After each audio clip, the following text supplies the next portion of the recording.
These students are ready. Are you ready? It's Big Monday here at the Bramlage Coliseum. It might not hurt to get one of these. Noise-canceling headphones help deafen out the sound of that loud engine. However, as one door closes, another door opens. A 410-pound tight end. How fast? Yeah, I would not want that. That's like a Coke machine coming at you. Okay, now in the meantime, I'm going to see if I can still ball like I did back in high school. Ah, that's too bad.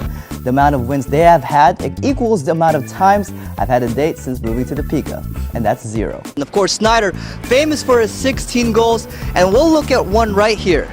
Number 10, never give up. You can bet that Snyder will be using this goal as he goes through this process. Golf for about 10 years now.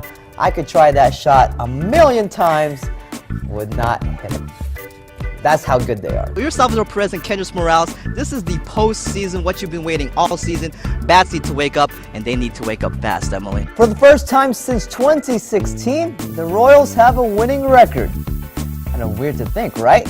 So these three girls will try to represent the capital city well when the Junior Roller Derby Olympics start on Tuesday. But the Wildcats have a very weak bubble for the big dance, and a loss would definitely burst that bubble. The crowd is going crazy, and you know why? Because the Royals are up, and you can bet that it is October, baby. Globetrotters debuted at their 4-point line this past year. It's about 30 feet from the basket. So I'm gonna try and see if I can make it from the 4-point line. It's about right here. Good shot. One basket inside the 3-point line normally just counts for 2 points. But sometimes, one basket is worth way more than that. Mikey Hoffer is used to jumping over obstacles in his life, literally, as the junior from Shawnee Heights is a state and national champion in the high jump. However, in the past year, he's had to overcome a higher bar, one that you can't find on a track. Seeing her go through the pain and seeing that just tear her apart day by day, you know, it really hurts. Hoffer is talking about his mom, Shirley Stubbs, who was battling cervical cancer for a year. She lost her fight on February 10th. I didn't know how to take it at first, but what relieves me is that she's in a better place. She's not suffering anymore. Hoffer stood at his mom's side through thick and thin, all while keeping the issues to himself, especially to his basketball team. However, when the news spread of her passing, the team, along with the community, stepped in to let him know he was not alone. You're a captain in this team, and one of your players just went through a tragedy. What do you do? You know, we really tried to just pick him up and help him with anything he really needed, you know. As a whole team, it kind of inspired us to play, you know, for him and for his mom. Which leads us to February 14th, Valentine's Day, and Hoffer's first game since the tragedy. And even with league implications, head coach Steve Wallace decides to do something special for Hoffer, who rarely sees time in varsity play. And he just said, "You're starting tomorrow in honor of your mother." I was like, what? I didn't know how to react, to be honest. I kind of teared up a little bit.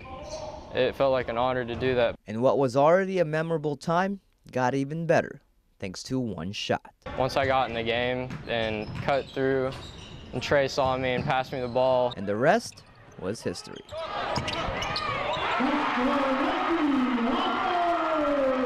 It was kind of like a moment of silence for me. I was just like, I have the ball in my hand, and I'm going to score it, the first points of the game. And not only was that the first points of the game for Shawnee Heights, it was Hoffer's first points in varsity, ever.